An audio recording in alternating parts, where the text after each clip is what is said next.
Сәлеметсіздер ме? Мен осы номер 35 болашақ жалпы білім беретін мектебінің 10-шы сынып оқушысы Адилхан қызы Аяримын. Яғни мен осы мектептің президентімін. Біздің мектепте жақын арада ұлттық киімдегі нақышты кию туралы күн жарияланған болатын, және де ол күн осы 5 күндік оқу аптамыздың 3-ші күніне, яғни сәрсенбінің сәтті күніне түсіп отыр. Бүгінгі бізде 1-ші күн ұлттық киімде нақышта киіну. Және де көптеген оқушыларымыз киіп келген екен, солардың ой пікірін біле кетіп сұхбат жүргізсек.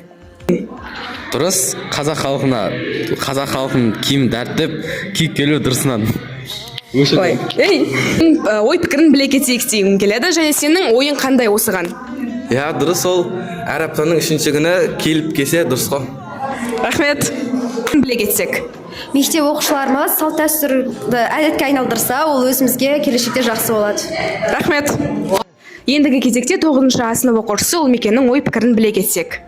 Мен бұл нәрсені қолдаймын, және де осы басқа да мектептер бізге үлгі алып келсе екен деп ойлаймын. Рахмет. Сонымен қатар 7-ші сынып оқушылар да осылай қазақи нақышта киініп келген екен.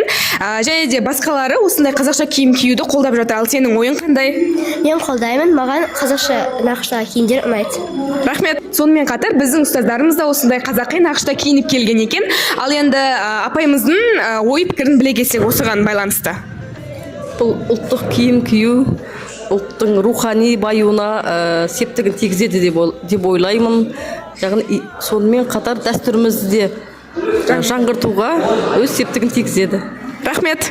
Мектебімізде тағы да бір мұғаліміміз бар екен, осындай қазақи нақышта киім киген. Осы кісінің ой пікірін біле кетсек, Айдан апай. Ұлттық киімдерді, ұлттық құндылықтарымызды келешек ұрпаққа дәріптеу біздің басты міндетіміз. Міне, осымен біздің мектебіміздегі оқушылармен және ұстаздармен сұхбатымыз аяқталды. Ал енді басқа да мектепке менің жолдарым, сіздер де осындай ұлттық нақыштағы киімдерді киіп, Қазақстанымыздың рухани жаңғыруын жаңғыртып жүре берсеңіздер деген келеді. Ал енді бәріне сау болыңыздар.